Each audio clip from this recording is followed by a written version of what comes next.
आज की जो महनीय वक्ता थी, जिनका वक्तृत्व हम लोग सुनते, ऐसी बहन हरजिंदर कौर जी, श्रीमती हरजिंदर कौर जी, जो क्षेत्रीय मंत्री हैं भारतीय जनता पार्टी पश्चिमी उत्तर प्रदेश क्षेत्र की, उनको महनीय विषय पर आज वक्तव्य देना था। आज आपको विमर्श 2024 पंच परिवर्तन एवं विकसित भारत 1947, इस पर आपको, ये 2025 है, 25 ही होना चाहिए, मानसी जी ने मुझसे कहा भी था। ये विमर्श, इस समय जो डिस्कोर्स हो रहा है, इसमें पंच परिवर्तन, जो 5 प्रण माननीय प्रधानमंत्री जी ने लिए हैं, उस पर विमर्श करने के लिए, लेकिन किन्हीं कारणों से आज आपका वक्तव्य नहीं हो पाएगा।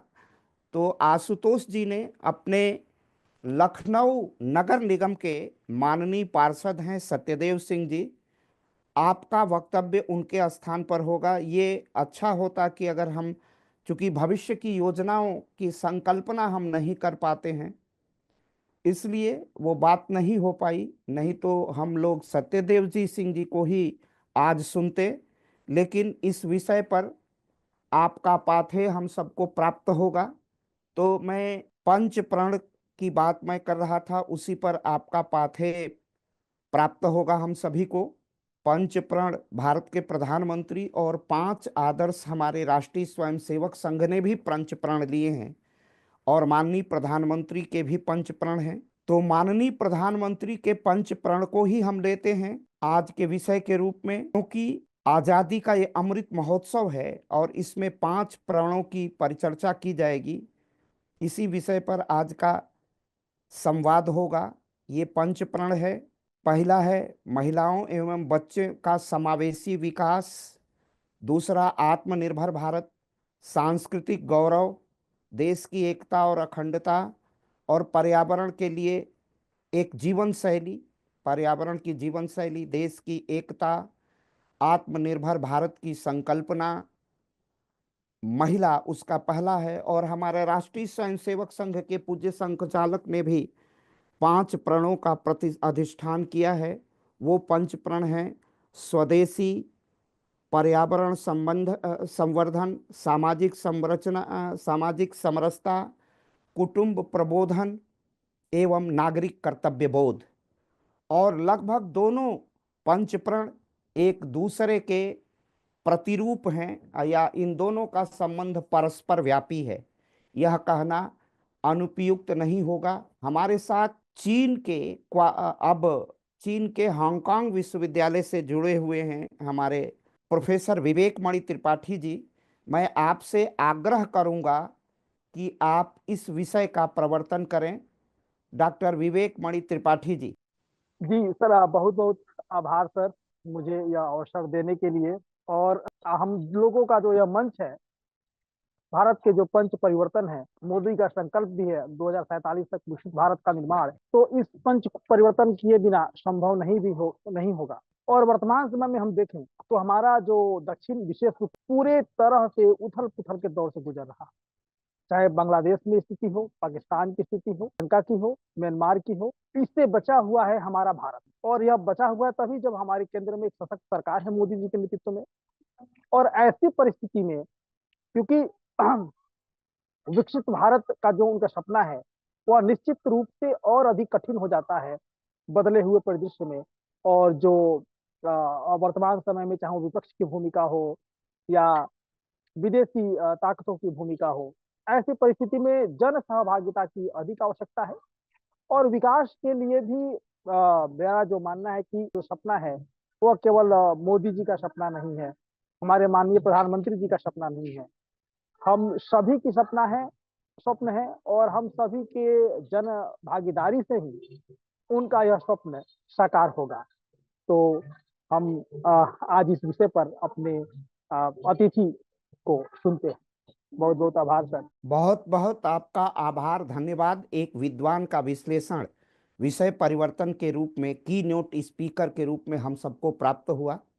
विकसित भारत का संकल्प कर माननीय सत्यदेव जी का अभिभाषण प्रारंभ हो, उनका पाथेय सभी युवा हैं, तरुण हैं, तेजस्वी हैं, उनको प्राप्त, उनका प्राप्त हो। उसके पहले लोक पहल की एक सामान्य सी परंपरा है, जिसमें हम लोक पहल का परिचय प्रस्तुत करेंगे। लोक पहल के 5 आदर्श हैं। वह हैं, आप हमारे पार्श्व चित्र में देख रहे होंगे मेरे ठीक पीछे, राष्ट्रीय स्वयंसेवक संघ के चतुर्थ सर संघचालक प्रोफेसर राजेंद्र सिंह उपाख्यान रज्जू भैया लोक पहल के महनीय आदर्श हैं। और आप भारत में राष्ट्रीय स्वयंसेवक संघ जी की विचारधारा के साथ, सांस्कृतिक राष्ट्र की विचारधारा के साथ, पूज्य राजेंद्र सिंह रज्जू भैया का जो विशेष महनीय योगदान भारत के लिए है, वह है भारत में आप जीवन पर्यंत सामाजिक समरसता को उद्घाटित करने के लिए निरंतर प्रयास करते रहे। भारत में सामाजिक समरसता समता से भी आवश्यक है, क्योंकि भारत विभिन्न जाति संप्रदायों वाला विभिन्न भाषा भाषी राज्य है। इसमें समाज समरस बने तभी राष्ट्र की एकता और अखंडता सुनिश्चित हो सकती है। इसी प्रकार ब्रह्मलीन महंत पूज्य अवैधनाथ जी लोक पहल के आदर्श हैं।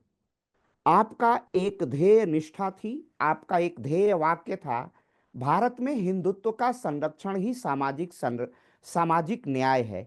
अगर हम हिंदुत्व को संरक्षित नहीं करेंगे, हिंदुत्व को पोषित नहीं करेंगे, तो जो हजारों करोड़ों वर्ष पहले जो पुष्पित और पल्लवित हिंदुत्व की एक जीवन शैली है, वो विनष्ट हो जाएगी। और जिस दिन हिंदुत्व की अवधारणा, हिंदुत्व की जीवन शैली और हिंदुत्व की कार्य संस्कृति, कार्य पद्धति से भारत विमुख होगा, विस्मृत होगा, तब भारत अपनी अवनति की ओर चला जाएगा। और इतिहास के पृष्ठों में यह अंकित है कि भारत की दुर्दशा का कारण भारतीय संस्कृति और सभ्यता का से अपनी दूरी बनाना है।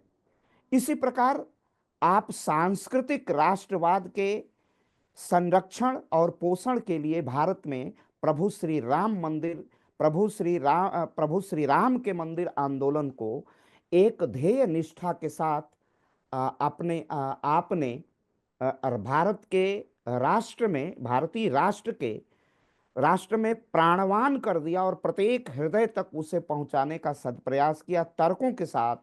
ऐसे ब्रह्मलीन महंत पूज्य वैद्यनाथ जी हमारे लोक पहल के आदर्श हैं।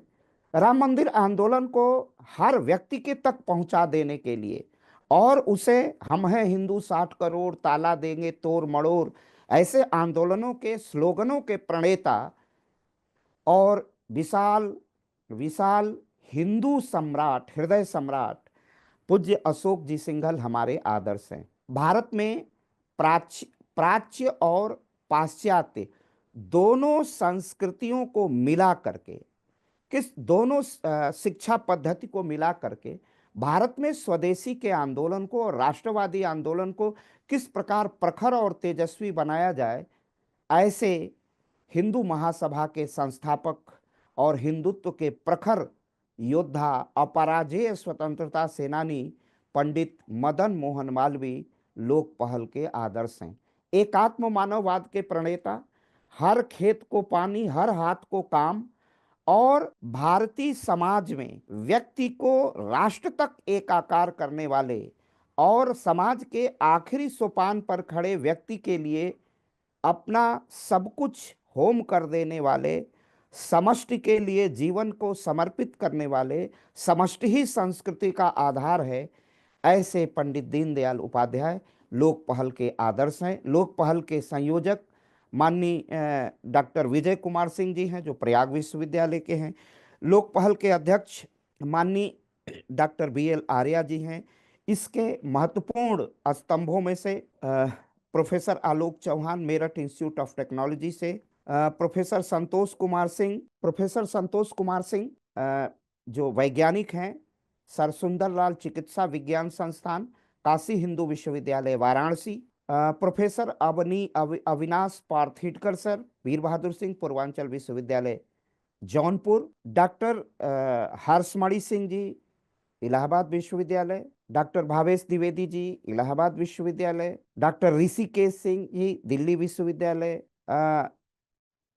डॉक्टर प्रोफेसर उदयबान सिंह जी इलाहाबाद हिमाचल केंद्रीय विश्वविद्यालय, जैसे महनीय कार्यकर्ता हमारे साथ, और कार्यकर्ताओं की जो पूरी टीम लगातार इस कार्य को आगे बढ़ाती है। ऐसे में हमारे लोक पहल के डॉक्टर हमारे संयोजक जी जुड़ गए हैं, डॉक्टर विवेक मणि त्रिपाठी जी जो पूरे विश्व के स्तर पर लोक पहल का काम देखते हैं, डॉक्टर राजीव रंजन जी जो उनके सह संयोजक के रूप में अंतर्राष्ट्रीय स्तर पर काम करते हैं, हमारे विद्यार्थियों के बीच सनी कुमार काम करते हैं, शोध छात्रों के बीच में प्रभाकर चौहान जो हमें काम करते हैं विद्यार्थियों के बीच। ऐसे महनीय कार्यकर्ताओं से यह अपना लोक पहल सजा हुआ है। इसमें किसानों के रूप में, नेता के रूप में कृपा शंकर जी से अनेक कार्यकर्ताओं का, चंद्र प्रकाश मणिक जैसे कार्यकर्ता जुड़े हुए हैं जो लोक पहल के कार्य को सार्वदेशिक रूप से प्रचारित और प्रसारित करते हैं। लोक पहल के एक और महनीय आदर्श हैं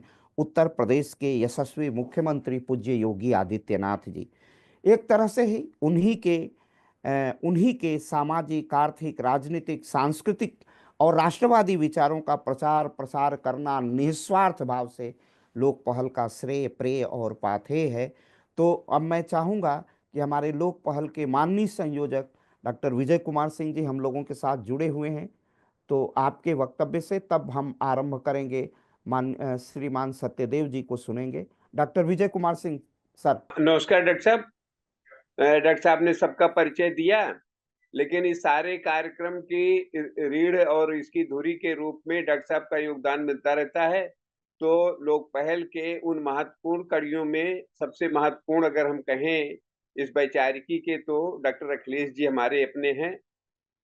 मुख्य वक्ता अपने विषय को रखें, उसके पहले दो तीन चीज हम कहना चाहेंगे विनम्रता से।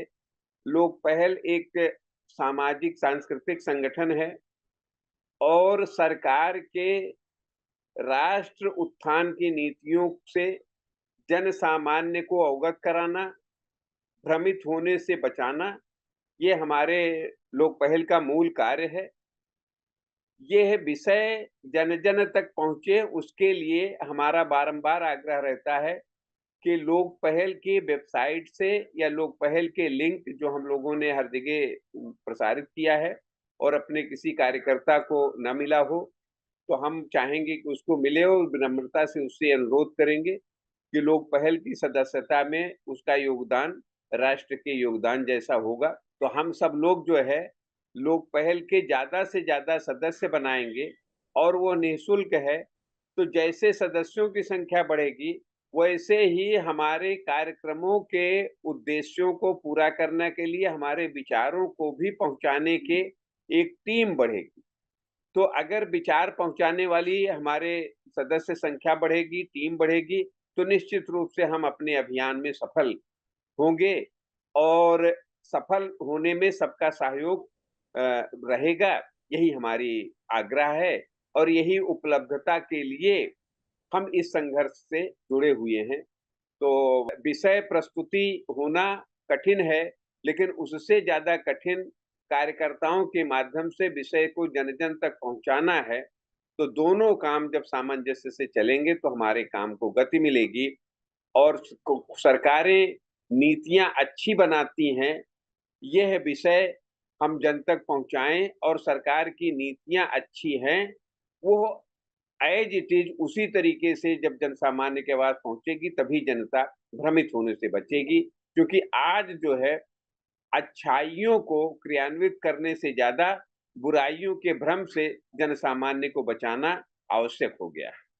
इतना कह के हम अपनी वाणी को विराम देते हैं और वक्ता से अपेक्षा करेंगे। बहुत बहुत आभार भाई साहब, बहुत बहुत आपका अभिनंदन।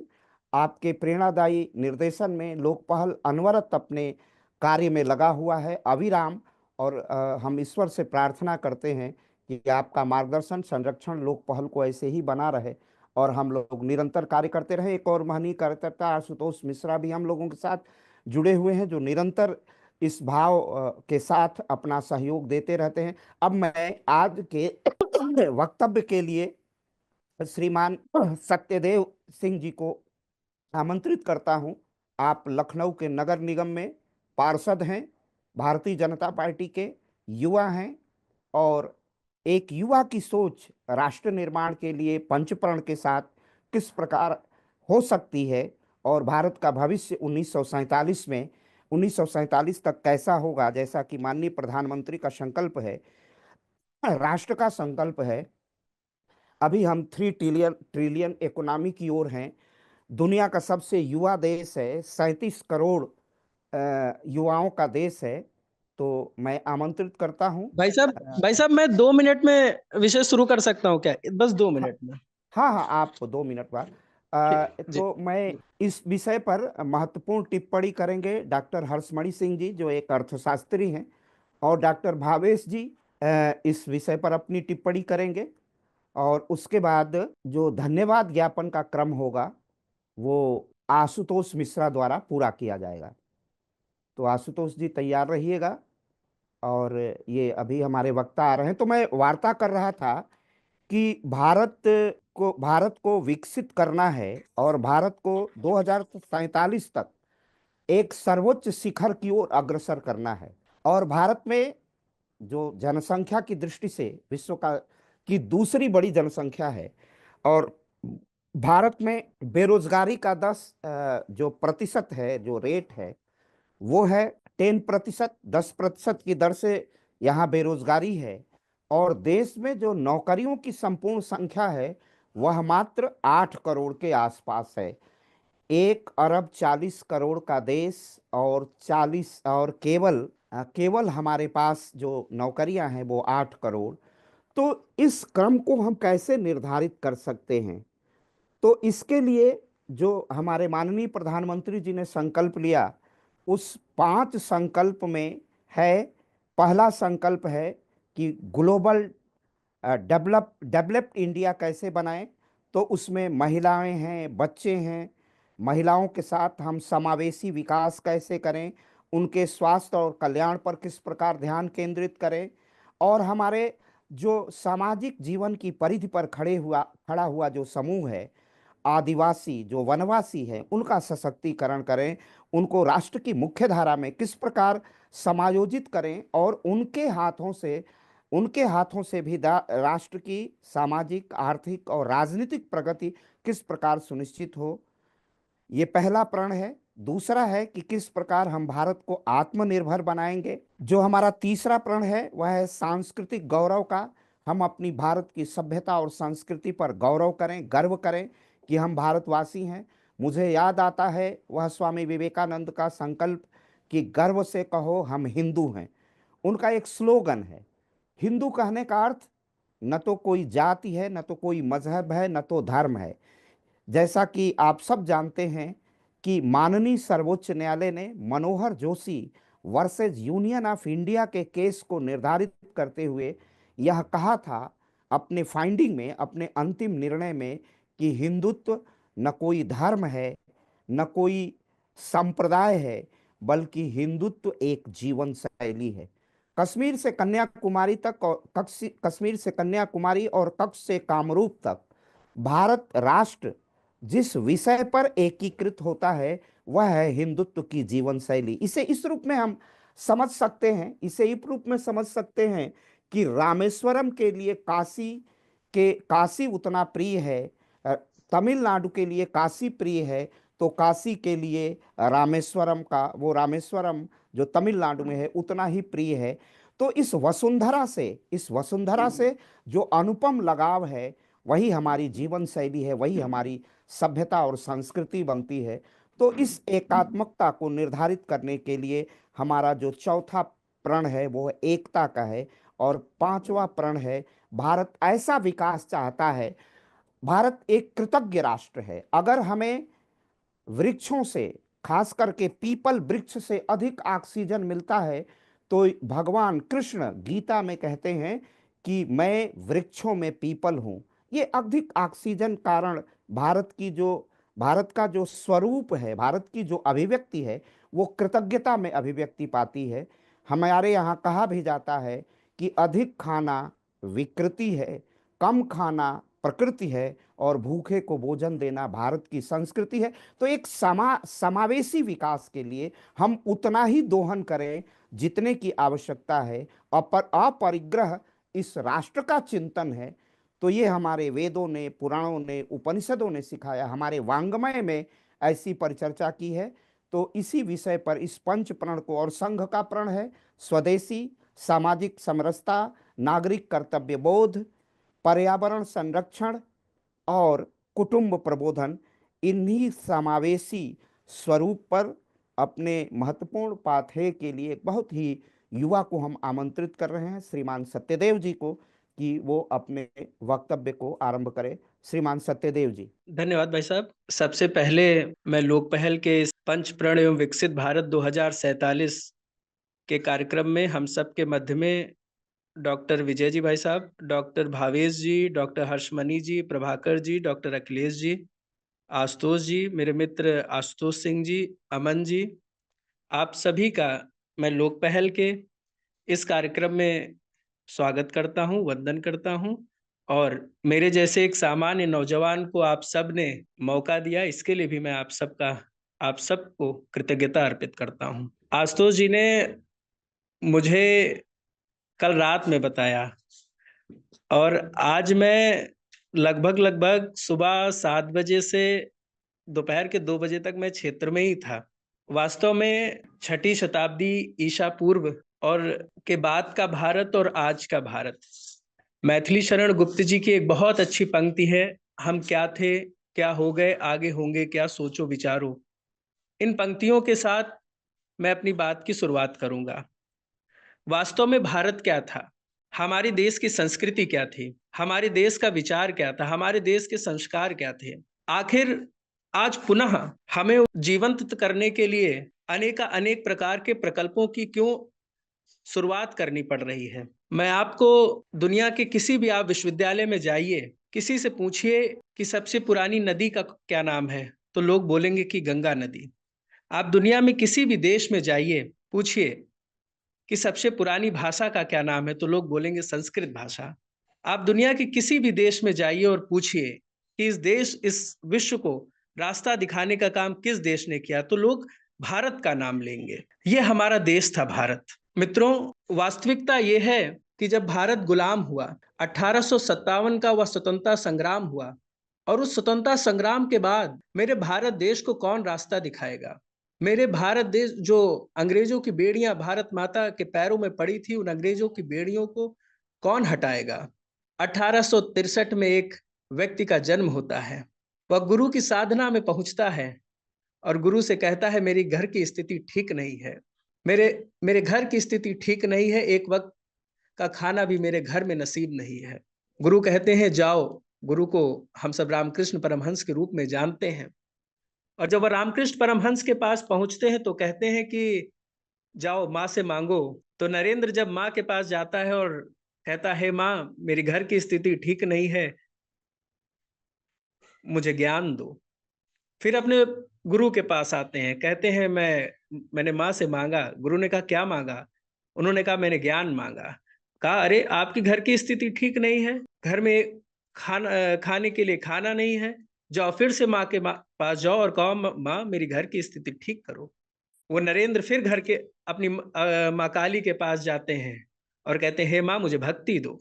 फिर अपने गुरु के पास आते हैं, कहते गुरु मैंने भक्ति मांगा। फिर कहते जाओ घर की स्थिति ठीक नहीं, अपने घर के लिए कुछ मांगो। फिर जाते हैं और कहते हैं गुरु कि मैंने माँ से वैराग्य माना, ज्ञान भक्ति वैराग्य। या नरेंद्र माँ काली से मांगते हैं। और हम लोग जानते भी हैं, हम लोग सुनते भी हैं, जब 1893 को शिकागो में उनका भाषण होता है तो पूरी दुनिया भारत माता की जयकार से गूंज रही होती है। वह नरेंद्र और कोई नहीं, स्वामी विवेकानंद के रूप में है। पूरी दुनिया स्वामी विवेकानंद से पूछ रही थी कि who is your teacher, who is your guider, who is your mentor. हम जानना चाहते हैं आपका अध्यापक कौन है, आपको रास्ता दिखाने वाला वो गुरु कौन है। विवेकानंद जी जानते थे अगर मैं दुनिया को ये बताऊंगा कि मेरे गुरु रामकृष्ण परमहंस हैं तो दुनिया उनको पागल समझेगी, उनकी वेशभूषा रूप को देखकर। और जब रविन्द्रनाथ टैगोर से रोमोरोला पूछते हैं कि मैं भारत को जानना चाहता हूं, तो उन्होंने कहा कि यदि आपको भारत को जानना है तो रामकृष्ण परमहंस की वो 10,000 वर्षों की जो भारत की साधना है वह रामकृष्ण परमहंस के रूप में आपको दिखेगी। और यदि रामकृष्ण परमहंस जी को देखना है तो स्वामी विवेकानंद जी में देखिए, in him everything is there. एक विवेकानंद जी एक संपूर्ण भारत थे, उन्होंने भारत को जिया था, भारत की संस्कृति, भारत का विचार, भारत का अध्यात्म, भारत का आचरण, भारत का व्यवहार, भारत के संस्कार कैसे हों। एक अंग्रेजी महिला जब उनसे मिलती है और कहती है कि आप मुझसे शादी कर लो, मैं आपके जैसा पुत्र चाहती हूँ, तो विवेकानंद जी कहते हैं कि माँ, मैं आपसे शादी नहीं करना चाहता, आप मुझे ही अपना बेटा मान लो। और जब अंग्रेज शिकागो के धर्म सम्मेलन में जाते हैं और उनकी वेशभूषा को देखकर लोग व्यंग्यात्मक टिप्पणियां करते हैं, तो विवेकानंद जी कहते हैं कि in your country tailors make the man, but in our country characters make the man. कि हमारे देश में चरित्र की विशेषता, चरित्र की महानता बताई गई है। जितने भी महापुरुष हुए, सुभाष चंद्र बोस हो, स्वामी दयानंद सरस्वती हो, चंद्रशेखर आजाद हो, भगत सिंह हो, स्वामी विवेकानंद हो, और फिर कहते हैं गिव मी 100 यूथ, में 100 ऊर्जावान नौजवान मिल जाए, मैं भारत का भाग्य बदल दूंगा। लेकिन 1903 में स्वामी जी हम सब के मध्य में नहीं, हम सबको छोड़कर चले गए। लेकिन स्वामी जी के उन 100 नौजवानों का जो संकल्प था कि वो नौजवान भारत की संस्कृति से जुड़े होंगे, भारत के संस्कारों से जुड़े होंगे, भारत की जो सांस्कृतिक विरासत है वो 100 नौजवान, उसके उनके अंदर ज्ञान भक्ति वैराग्य होगा, त्याग होगा, भारत के प्रति समर्पण होगा। उनका जो स्वप्न था वो किसने पूरा किया? 1915 से सोचते सोचते सोचते सोचते आखिर वो घड़ी आ गई जब 1925 में राष्ट्रीय स्वयंसेवक संघ जैसा एक सांस्कृतिक राष्ट्रवाद, भारत माता की जयकार, इस देश के लिए सब कुछ कर गुजरने वाले परम पूज्य डॉक्टर साहब ने संगठन की नींव रखी। और निरंतरता 1925 से आज तक, जब हम संघ का शताब्दी वर्ष मनाने की ओर हैं, सिर्फ 100 ही नहीं, हजारों लाखों करोड़ों की संख्या में वो स्वयंसेवक तैयार हैं जो इस भारत माता के लिए अपना सर्वोच्च न्यौछावर करने के लिए सदैव समर्पित हैं। यह विवेकानंद जी का सपना आज हम अपने आंखों के सामने फलीभूत होते देख रहे हैं। चाहे वह सनातन का जागरण हो, चाहे वह सेवा का भाव हो, चाहे वह समरसता का भाव हो, हर विषय पर, चाहे वह धर्म जागरण का भाव हो, आज राष्ट्रीय स्वयंसेवक संघ हर पहलू पर, चाहे वह कुटुंब प्रबोधन की बात हो, हर विषय पर आज संघ जमीनी स्तर पर अपना कार्य हो रहा है। और एक परिवर्तन जो वातावरण में देखने को मिल रहा है कि वो दिन दूर नहीं कि 2047 में जब एक और एक ऐसा विचार जो गजवाए हिंद करने की सोच रहा है, उसके सामने हम लोग डंके की चोट पर भगवा पूरे विश्व में लहरेगा, यह भाव आज धीरे धीरे पनपते हुए हम देख रहे हैं अपनी आंखों के सामने। और यह तभी संभव है जब अभी विजयदशमी के दिन परम पूज्य सरसंघ चालक जी ने पंच परिवर्तन की बात की, जिसमें सामाजिक समरसता का पहला विषय उन्होंने रखा। हमारा देश ऐसा है, भगवान राम से लगा करके इतनी लंबी विरासत, जहां केवट का उदाहरण आता है, मां सबरी का उदाहरण आता है, चाहे हम द्वापर में जाएं, ऐसे तमाम उदाहरण हैं। संत तुकाराम का उदाहरण ले लें कि वो एक कुत्ते को रोटी खिलाते हुए उसके पीछे दौड़ पड़ते हैं। हम कल्पना करें हमारा देश ऐसा है। अभी मैं एक परिवार में गया था कुछ दिन पहले, तो बच्चे की सुबह की फ्लाइट थी, मैं एक उदाहरण दूंगा आपको। और मैं देख रहा था, एक कुटुंब प्रबोधन का ये विषय है, जब पंच परिवर्तन में ये है संघ के, कि एक माँ उसको बार बार रोटी खिला रही, वो हॉस्टल जा रहा था पढ़ने के लिए, उसकी सुबह की फ्लाइट थी, तो माँ उससे बार बार करी थी, बेटा ये भी रोटी खा लो, बेटा एक और खा लो। मैं हैरान था, वो माँ इतना प्रेम से अब उस बच्चे को खिला रही थी। मैंने पूछा ये कौन है? तो माँ ने कहा ये इनकी माँ नहीं है, इनकी चाची है, इनकी माँ अपने घर गई हुई है। मैंने कहा ये एक परिवर्तन आज देखने को मिल रहा है। मित्रों, बहुत आवश्यकता है कि आज परिवार में जो एकल की भावना हो गई है, एकजुटता के साथ हम लोगों को यह बैठने का समय है। बहुत कम संख्या में होंगे जहां पूरा परिवार एक साथ भोजन करता हो। हमारे पास उदाहरण है कि एक भाई को शासन देने के लिए अपना राज सिंहासन छोड़ देता है कि नहीं, राम भैया शासन करेंगे। राम जी कहते नहीं, भरत शासन करेगा। ऐसा अप्रतिम उदाहरण आज देखने को, उन उदाहरणों से हमें सीखने की आवश्यकता है। तभी यह जो कुटुंब प्रबोधन का यह हमारा कार्यक्रम है, जो संघ का एक प्रण है, वह पूरा होगा। स्वदेशी कई कार्यक्रम हुए। स्वदेशी भारत की आत्मा है, स्वदेशी भारत का मूल है, स्वदेशी भारत की जड़ है, स्वदेश। और इसलिए मैं कभी कभी मुझे गर्व की अनुभूति होती है जब मैं देश के प्रधानमंत्री जी को देखता हूं कि वो भारत की संस्कृति, भारत का गौरव अपने वेश से दिखाते हैं, उसको जीने की कोशिश करते हैं नौजवानों में। मैं उन सौभाग्यशालियों में हूं कि मेरे लखनऊ का नेतृत्व भारत के यशस्वी रक्षा मंत्री जी कर रहे हैं, जो धोती कुर्ता में रहते हैं। मैं एक स्वदेशी, और अभी जब हम लोगों की बैठक हुई तो उन्होंने हम लोगों से भी कहा, मैं आप लोगों को बताऊं कि आप लोग भी कोशिश करिए कि हफ्ते में एक बार धोती पहनने की कोशिश करिए। तो एक तरीके से हम सब कैसे भारत के अंदर जो चीज है, हमने दुनिया को हम रास्ता दिखा सकते हैं, दुनिया को ज्ञान हम दे सकते हैं। दुनिया भारत से सीखने के लिए अग्रसर है। कुंभ मेला है, अभी देखिए, मुझे नाम नहीं याद आ रहा है, किसी की धर्मपत्नी आई हुई है भारत की। ये भारत की शक्ति है, ये भारत का अध्यात्म है, इसको हम सबको बचाना होगा। और इसका लोक पहल के साथ साथ ये हमारा कर्तव्य है। देखिए, हमारे से ज्यादा ये मेरा कर्तव्य है। जब मेरे अंदर मैं की भावना आएगी, अगर जो चीज खराब है उसको मैं सुधारूंगा, क्योंकि ये देश मेरा है, इस देश की संस्कृति विरासत मेरी है, इसको दूर मैं करूंगा। जो मैं अपने से शुरुआत कर दूंगा तो स्वतः समाज आगे चल पड़ेगा। दूसरा, नागरिक कर्तव्य, हमारी जिम्मेदारी क्या है? क्या हमारे लिए हमारा देश ही सब, हमारा परिवार ही सब कुछ है कि हमें सुबह उठ करके नौकरी करनी है? क्या हमारे लिए हमारा राष्ट्र कुछ नहीं है? क्या इसी के लिए हमारे महापुरुषों ने बलिदान दिया? क्या इसी के लिए चंद्रशेखर आजाद, भगत सिंह ने अपना परिवार छोड़ा? डॉक्टर साहब ने हजारों की संख्या में प्रचारकों की उस श्रृंखला को इस देश को दिया। घर की स्थिति ठीक नहीं थी डॉक्टर साहब की, लेकिन उसके बावजूद भी उन्होंने, और मैं तो कहूंगा एक जीवंत उदाहरण, मतलब अगर नागरिक कर्तव्य का हमको देखना है तो उन महापुरुषों के जीवन से हम सब कुछ सीख सकते हैं कि जिनके जीवन में इतनी आर्थिक स्थिति ठीक नहीं, उसके बावजूद भी जो उनका कर्तव्य था, उनका कर्तव्य था कि नहीं, देश मेरा, यहाँ के देश के रहने वाले लोग मेरे हैं। यदि वो कोई दुखी है, कोई हिंदू दुखी है, कोई भारत का नागरिक दुखी है, तो इसका मतलब वो मेरा भाई दुखी है।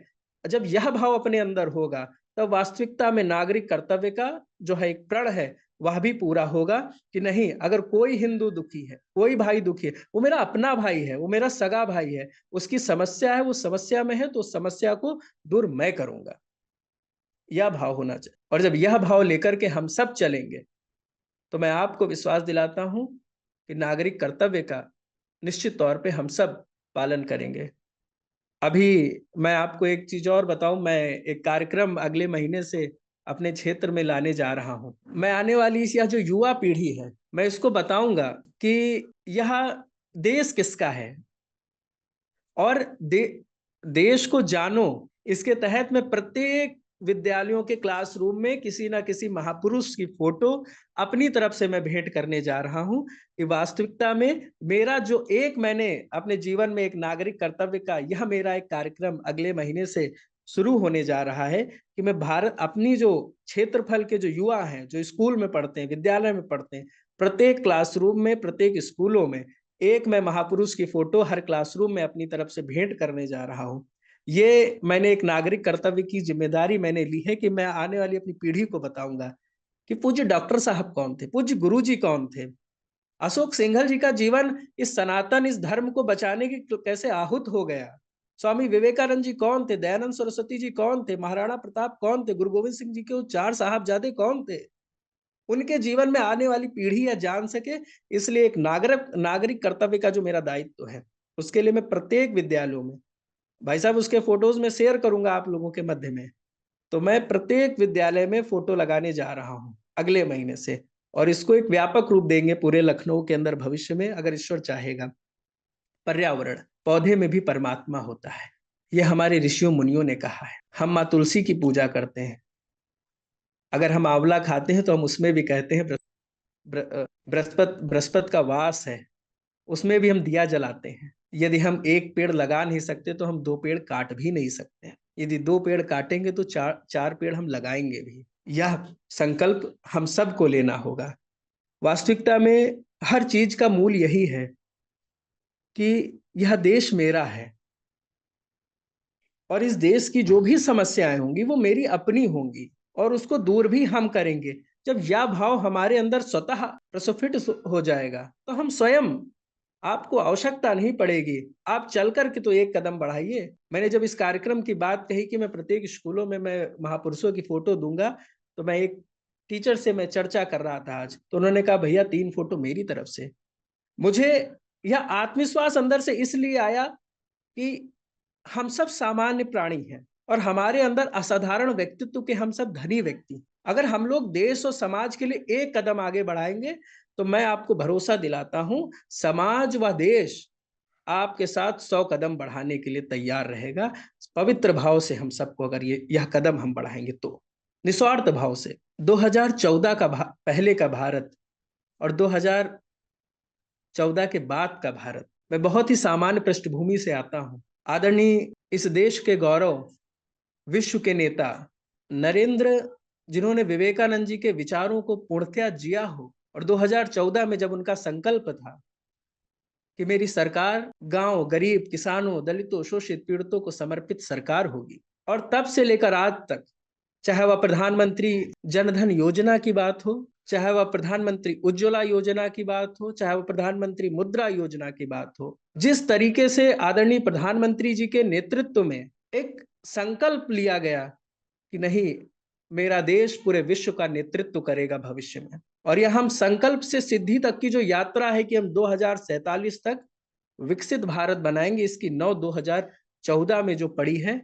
वह धीरे धीरे धीरे धीरे अपने संकल्प से सिद्धि की ओर बढ़ रही है। मित्रों, आज बहुत बड़ा परिवर्तन इस देश में आया है, और प्रधानमंत्री जी की जो स्वर्णिम भारत के 5 प्रण है, वह है विकसित भारत, गुलामी से मुक्ति, विरासत पर गर्व, एकता और एकजुटता, और नागरिकों का कर्तव्य।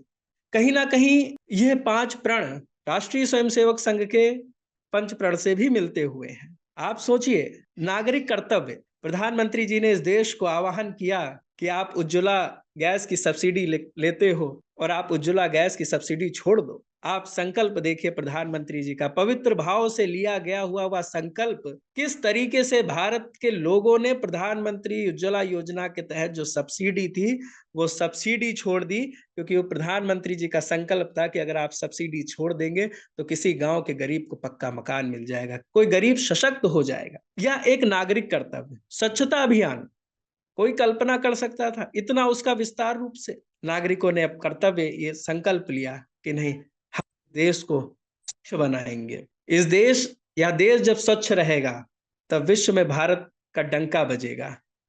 और सिर्फ स्वच्छता रोड की नहीं, स्वच्छता अंतर्मन आत्मा की भी हो, स्वच्छता अंतर्मन की भी हो कि नहीं, जब अंतर्मन में स्वच्छता होगी तब मेरा भी जो जीवन है वह इस देश व इस राष्ट्र के काम आएगा। मैं एक छोटा सा उदाहरण दे रहा हूं। प्रधानमंत्री जनधन योजना, जब आदरणीय प्रधानमंत्री जी ने इसका शुरुआत की, क्योंकि मैं इस देश की सबसे निचली अदालत पार्लियामेंट का मैं सदस्य हूं, और मेरा सौभाग्य है कि मैं दिन प्रतिदिन उन लोगों से मिलता हूं जो कहीं ना कहीं सरकार की किसी ना किसी योजना के लाभार्थी हैं। एक महिला मुझसे मिली, कह रही भैया मैं बैंक गई, पहले हमें गेट से वापस कर दिया जाता था कि हमारे पास 500 रुपए नहीं होते थे, और मैंने कहा कि अम्मा अब क्या है?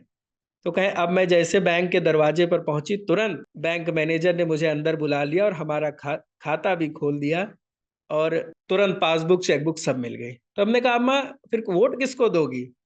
तो कहा भैया मैं अपने बेटे को वोट दूंगी। मैंने कहा बेटा कौन है? तो कहने एक बेटे ने मुझे पक्का मकान दिया।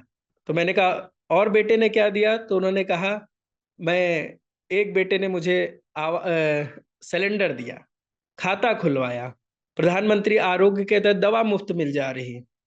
मैंने कहा बेटा कौन है? तो उन्होंने कहा बेटा मेरा नरेंद्र मोदी है। यह जो एक निचले स्तर पर परिवर्तन आया है वो पंडित दीनदयाल उपाध्याय जी का जो एकात्म मानववाद का दृष्टिकोण है कि अंतिम व्यक्ति पर जो बैठा है, जो गांव है, जो जिसके पास योजनाएं नहीं पहुंच रही, आज वो रेशम की धागे की तरह योजना उसके द्वार पर पहुंच रही है।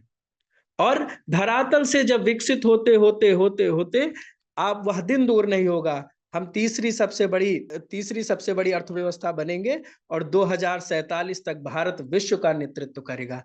एक तरफ उन आताताइयों, उन मुगलिया सोच का जो चाह रहे हैं कि इस देश में गजवा हिंद 2047 तक हो, और एक तरफ हमारा यह पंचप्रण है कि मेरा भारत विकसित भारत भी होगा और अखंड हिंदू राष्ट्र भी होगा। यह संकल्प आदरणीय प्रधानमंत्री जी के 5 प्रण में भी है और राष्ट्रीय स्वयंसेवक संघ के 5 प्रण में भी है।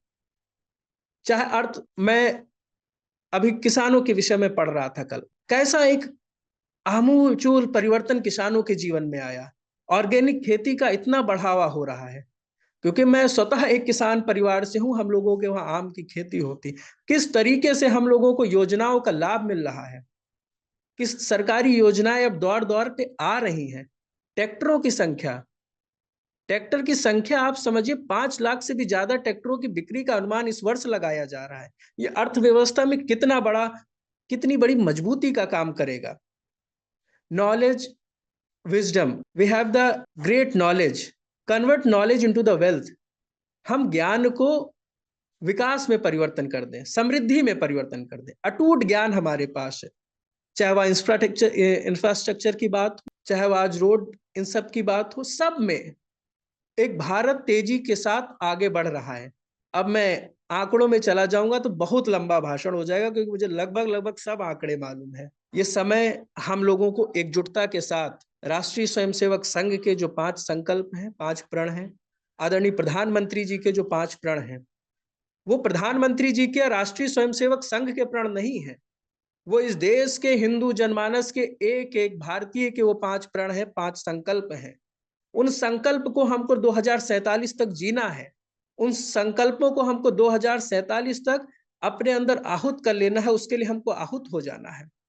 उन संकल्पों को हमको दिन रात अपने लिए भी नहीं, लोगों को भी रास्ता बताना है कि नहीं, अगर हम इन संकल्पों पे नहीं जिएंगे, हम आज एकजुट नहीं होंगे तो क्या हो रहा है बगल में। देखिए बांग्लादेश में क्या हुआ, लाखों हिंदुओं के साथ आतताइयों ने इतना दुर्व्यवहार किया। वो आंच यहाँ ना आनी पाए, वो आंच ना आनी पाए, इसलिए हमको शास्त्र के साथ साथ शस्त्र की भी अब आवश्यकता है। हमको विचारों से यह सनातन या हिंदू संस्कृति का पुनर्जागरण का समय है, और यह सब इन संकल्पों, इन प्रणों के माध्यम से हम सब पूरा कर सकते हैं। सामाजिक समरसता का भाव, हिंदू सहोदरा ना हिंदू पतितो भवते, मम दीक्षा हिंदू रक्षा, मम मंत्र समानता, कि सभी हिंदू भाई भाई हैं। कोई हिंदू दुखी है तो मैं दुखी हूं, कोई मेरा हिंदू भाई दुखी है तो मैं दुखी हूं। उसके जीवन में यदि कोई तकलीफ है तो मेरी व्यक्तिगत जीवन में तकलीफ है, इसलिए प्रत्येक हिंदू के दुखों को भी दूर करना ये मेरे जीवन का लक्ष्य होना चाहिए। यह भाव हम सबको लेकर चलना होगा। सर्वे भवन्तु सुखिनः, सर्वे सन्तु निरामया, सर्वे भद्राणि पश्यन्तु। सभी सुखी रहे, सभी निरोगी रहे। जब भारत का विचार यह कह सकता है तो फिर हम क्यों जाति पात में बटे हैं? हम सब हिंदू हैं। जब हमने विश्व को परिवार माना तो फिर कोई यादव कैसे, कोई मिश्रा कैसे, कोई दलित कैसे, वो सब कैसे? सब मेरे परिवार के सदस्य हैं, वो मेरे परिवार के अंग हैं। मैं उनके साथ बैठूंगा, उनके साथ अपने परिवार की चर्चा करूंगा।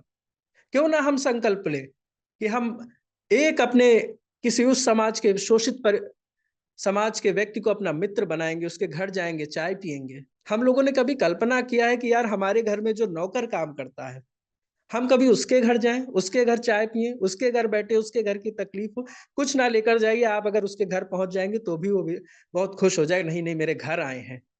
उसके पूरी कॉलोनी में एक वातावरण बनेगा। वास्तव में हमको एक प्रैक्टिकल लाइफ की आवश्यकता है कि मेरे मित्र भी उस समाज से रहे, उस समाज के लोगों के साथ में बैठूं। और ये विश्वास मैं दिलाता हूं आपको कि आशुतोष जी जब भी कोई लखनऊ में आएगा, मैं आपको दिखा सकता हूं कि मेरे उस समाज में कितने मित्र हैं, और मैं उनके घर में भोजन भी किया हूं, खाना भी खाया हूं, और उनके साथ उनको पूजा में भी बैठाया हूं। तो हमारे करने से होगा क्यों हमारा हिंदू समाज के लोग हमसे अलग होते चले जा रहे हैं? यदि मैं भाषण देना मेरे लिए बहुत आसान है, लेकिन मैं अगर अपने जीवन में वह सब उतारूं ना, तो फिर मेरे भाषण का भी कोई काम नहीं। वास्तव में यदि हम उतारेंगे, सामाजिक समरसता का वह मूल मंत्र लेकर चलेंगे कि समरस समाज, हिंदू समाज एक है, हम सब एक हैं। हिंदू सहोदरा ना हिंदू पतितो भवते, मम दीक्षा हिंदू रक्षा, मम मंत्र समानता। यह सिर्फ मंत्र नहीं, यह हमारे जीवन का संकल्प होना चाहिए। और 2047 तक यदि हम इस संकल्प को बनाए रहेंगे तो आप निश्चित मानिए, मैं डंके की चोट पर यह कह रहा हूं, जो मुगलिया सोच के लोग ये सोच रहे हैं कि मैं गजवाए हिंद बनाऊंगा, उनकी इतनी औकात नहीं है। अगर हम लोग हिंदू सहोदरा का मंत्र लेकर, संकल्प लेकर चलेंगे तो उनका गजवाए हिंद भले ना बने, लेकिन हमारा भारत हिंदू राष्ट्र है और हिंदू राष्ट्र है और बनकर रहेगा। यह संकल्प मैं आपको बताना चाहता हूं। मैं पुनः आदरणीय आशुतोष जी का, मैं आप सबका धन्यवाद देता हूं, क्योंकि मुझे विषय यदि पहले से और पता होता तो मैं और अच्छे से बोल सकता था, लेकिन मैंने जितना बोला, जो भी त्रुटि हुई उसके लिए मेरी गलती, जो भी अच्छा हुआ वो सब आप सबके साथ और आप सबकी कृपा से हुआ। मैं पुनः आप सबको धन्यवाद देता हूं। बहुत बहुत धन्यवाद। बहुत बहुत अभिनंदन सत्यदेव जी।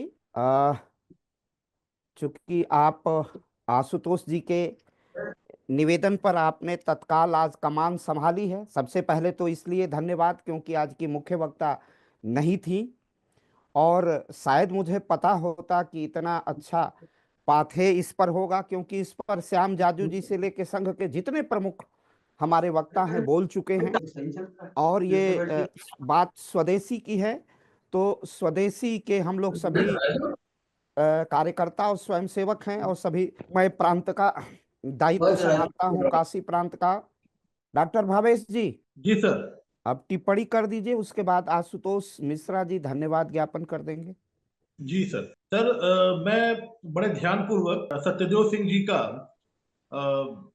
वक्तव्य सुन रहा था, और अपने वक्तव्य में उन्होंने एक एक बातों को समझाया, बताया। सबसे पहली बात तो मैं ये कहूंगा कि वो सामान्य नहीं है।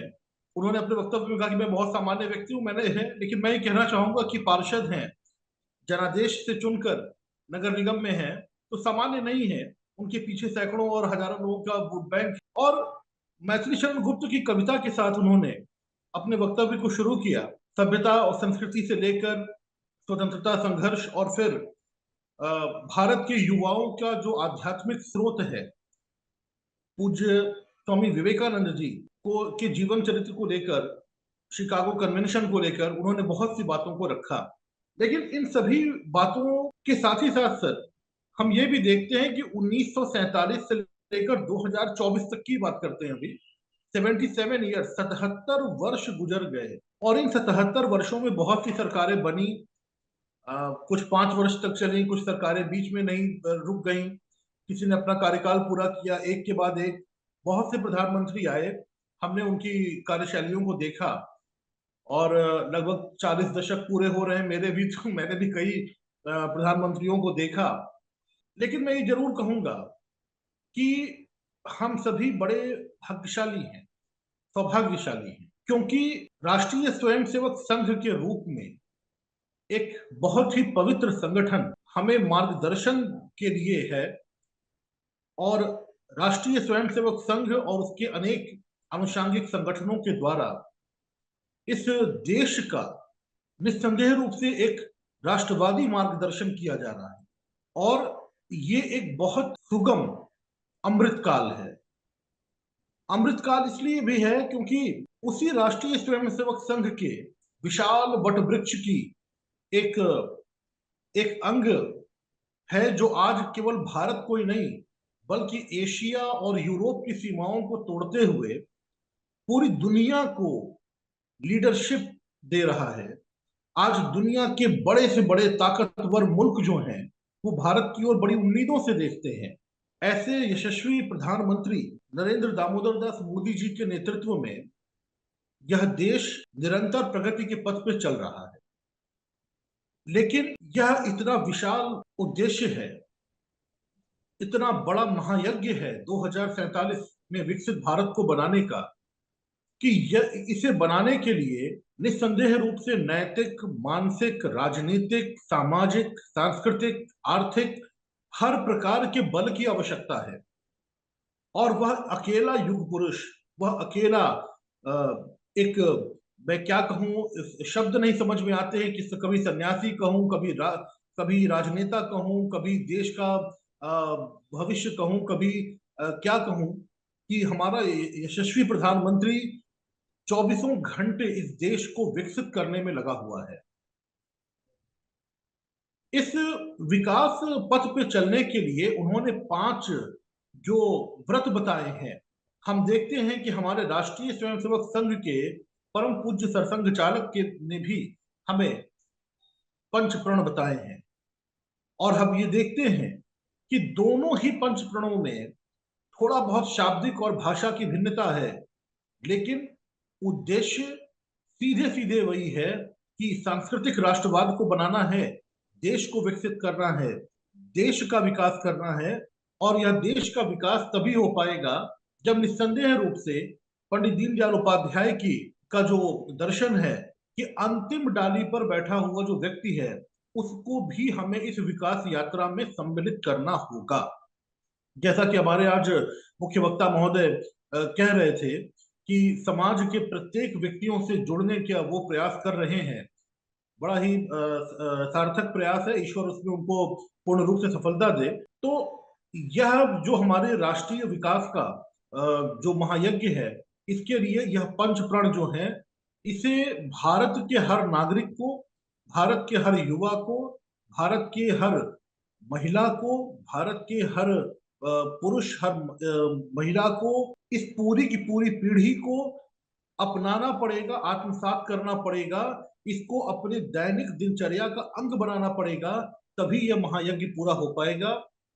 हमारे आज के मुख्य वक्ता महोदय द्वारा जो बातें कही गई वह आज के भारत के लिए, 2047 के विकसित भारत के लिए निस्संदेह रूप से एक ऐसा तथ्य है जिस पर पूरे के पूरे युवाओं को ध्यान देना होगा, उसे समझना होगा और उस दिशा में अपने तन मन धन से प्रयास करना पड़ेगा।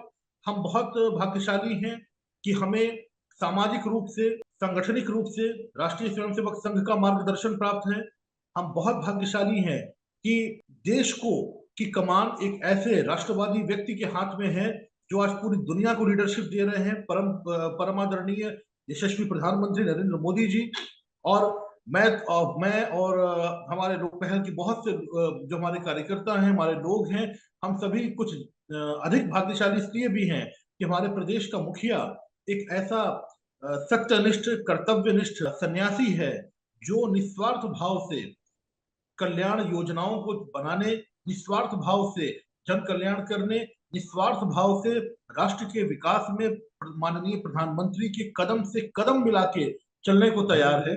इसलिए ये दो महापुरुष जिस महायज्ञ को करने के लिए का आह्वान कर रहे हैं, परम पूज्य सरसंघ चालक जिस महायज्ञ में सम्मिलित होने का आह्वान कर रहे हैं, हम सभी को निस्संदेह रूप से उसमें अपने तन से, मन से, अपनी संकल्प से, अपनी अंतरात्मा से उसे पूर्ण करने में सहयोग देना होगा।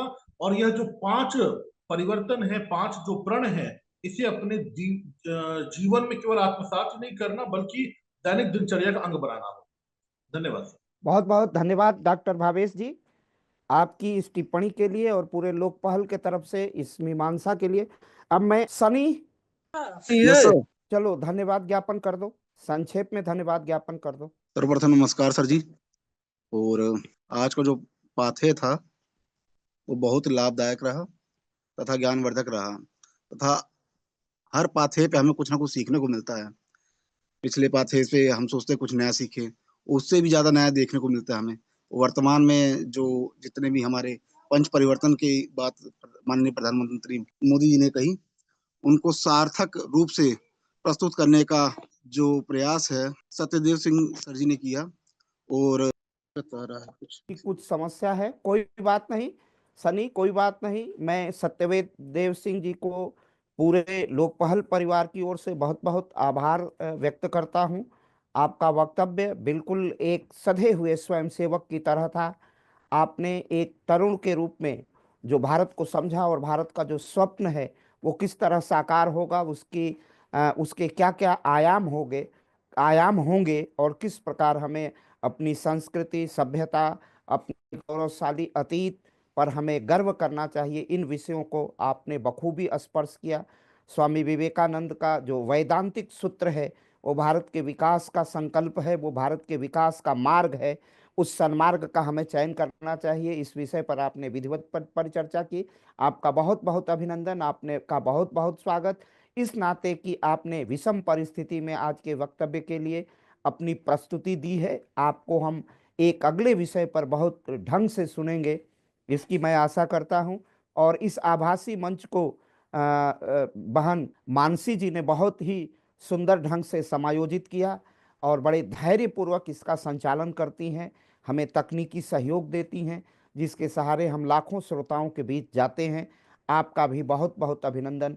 और इसी के साथ आज हमारे साथ अमन गुप्ता, आशुतोष प्रताप सिंह आशु गुरु जी, डॉक्टर भावेश जी, डॉक्टर हर्ष जी, प्रभाकर जी, सनी कुमार जी, सभी का बहुत बहुत अभिनंदन, बहुत बहुत स्वागत।